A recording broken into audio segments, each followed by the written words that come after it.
Before we get into Harley Reid, and I'm fascinated, and some of the other great first-year players who are about to be unleashed on the competition, the defensive stocks in the whole competition seem thin at the moment, Bucks. We talked about this today. I did a game on the weekend. The Western Bulldogs are a bit skinny. The Hawks are a bit skinny. Carlton, we'll talk about in a moment, a bit skinny.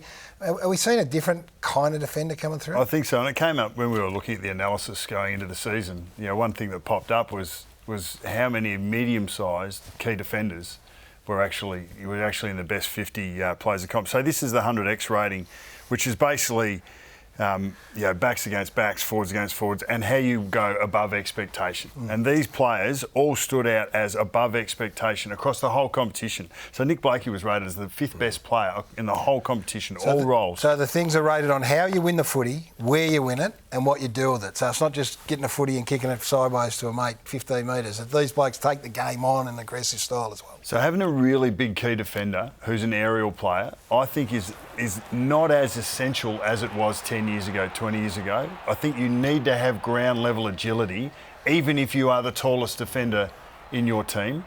And we're going to see a lot of medium-sized key backs. Wilkie was one of those players. Sicily, Blakey. We see like Ryan Burton's in this top 50 now. Glenn Jakovic just choked on his dinner over in Perth. The big defender's gone. What about his brother Glenn? Yeah, sorry. Sorry, mate. Well, Glenn would have. There's no doubt. So Sam Taylor and Darcy Moore are in that top 50. Darcy Moore's a different type key back because he's a very attacking player. Sam Taylor's probably closer to your more traditional lockdown, win it in the air, but he's also got that ground level ability as well. How would you have felt? How did you feel if you came up against a player who was, say, 2 inches smaller rather than an inch taller than you? Was it an advantage or a disadvantage? Probably more looking at the size of them. You know, you might wrestle them if they're a bit smaller than you, and obviously a bigger guy, you're going to run them around a little bit more. But it's an interesting point.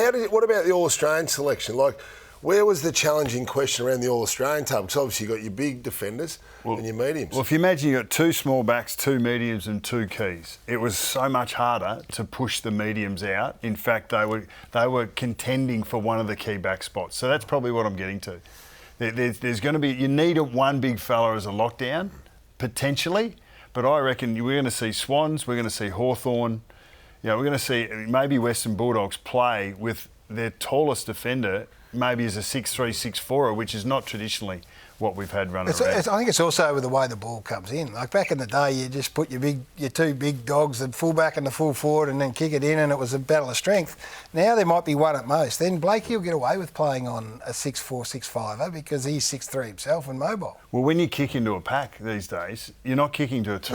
You're not kicking to a 1-on-1 long. So you're invariably kicking to like a pack of 4 or 5. So you're going to have that support in numbers. So Wiedering not there from a Carlton point of view. Yeah.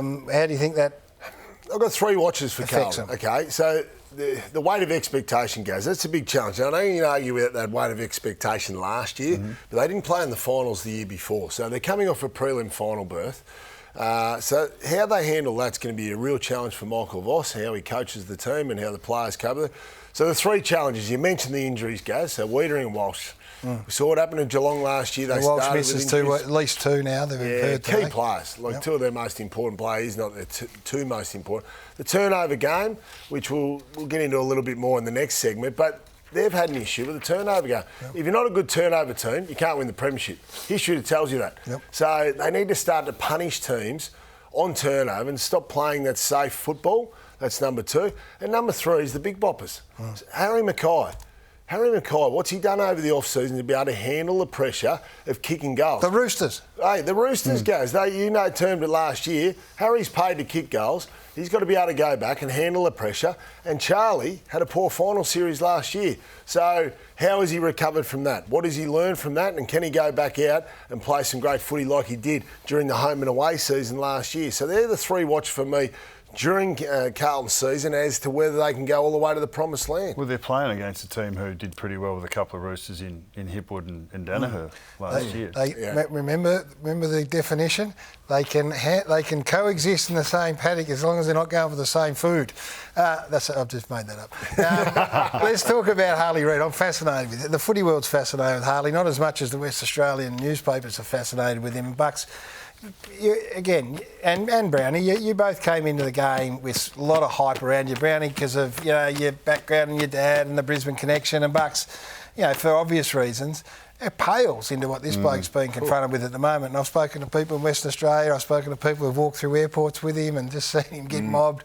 It's at another level. Should we be concerned about it? Should we just sit back and watch what he did on the weekend against Adelaide and go, look, I don't think it's worrying this bloke too much because he's running around doing all the things that, the number one draft picks expected to do? Well, he's been a winner his whole life. If you talk to his coaches, teachers, anything he does he wants to be really good at. He's going to be tested this year. We don't know how he's going to respond to that. But I don't know if the conditions for performance or the condition for success is if we're going to see the best out of him in the first 12 to 24 months. So he will be tested in a way he may not have been tested before.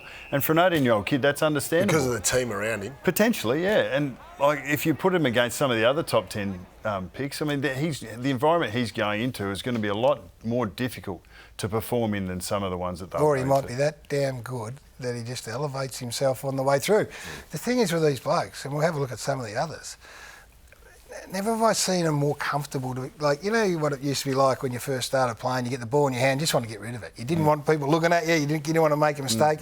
These players that are coming into the competition in their first year are that comfortable with the ball in their hand. They'll give it to McKercher because they don't feel the pressure. They want to be the person, and I think Harley Reid's that personality as well. This bloke might just be the best, not the best of the lot, but he's got something real exy about him. Dersma from the Kangaroos, Watson and Ginnivan were exciting in the second quarter when the ball was zinging around. He's going to be a beauty, Nick Watson, don't worry about that. And Caleb Windsor from a Melbourne point of view. The Robbie Flower about him off the wing. This guy, the Robbie Flower.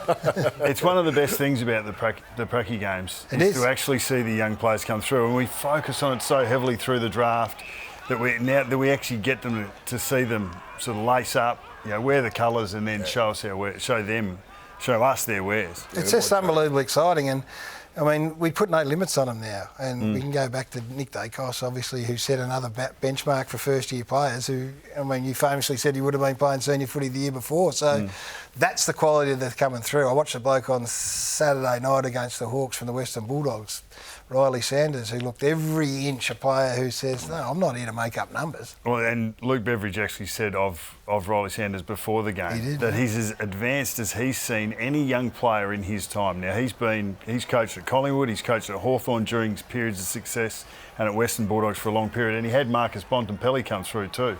But he says that he sees time and space and makes decisions around spatial awareness better than anyone that he's seen before. I think potentially, Western Bulldogs have been an underperformed, talented side. You can argue that. But maybe he comes into a situation that gives him the chances of success or to actually bring his best to the table and help the Bulldogs go to another level. The same way maybe a Joel Selwood did way back when. Now, that's a big call, but there's a bit of work between now and then. Just hang on. No, do it now. Go on. Look at this. Well, that's a pretty good comparison, but I like to call it the Dacos effect. If you Google it, I think you'll find it's called the Dacos effect now, Gaz. Well, you're just pushing Joel Selwood aside? Mate, I'm pushing Selwood aside. We're talking about recent... We thought it was a good comparison. Even though Joel's got his name on the grandstand down in Geelong, that's old news. It's the Dacos effect. If you actually go and Google it, kids, go and Google it. For the Dunning-Kruger effect, the halo effect, all these things. Kruger? Now... What is the Nick Dacos effect? Now, the Nick Dacos, he's a recent phenomenon... Google this, a recent phenomenon that occurs when whole of clubs' hopes and dreams of success dramatically increase upon the arrival of a supremely talented youngster. That's the Selwood effect. No, who shows poise and composure beyond his years, therefore leading to real success. I like it. There you go, Google it. Careful with the Kruger one, though. That might just be a bit scary for the kids. Young bloke, he's got a bit of Dunning-Kruger. We saw Joel Selwood do it off the back of a Geelong team that felt like it had underperformed. The coach was on tender hooks. Comes in, they win a flag his first year when he was injury prone and then as a pick 7 and then bang. He starts and finishes, bookends his career with flags and has a stellar career. Dacos has had that effect. Collingwood have one down year, but they've got an established senior core that finds another step jump and then goes on to win the flag last year and could keep going. Riley Sanders. They're the best thing. They are the best thing, watching the kids. I'm with you.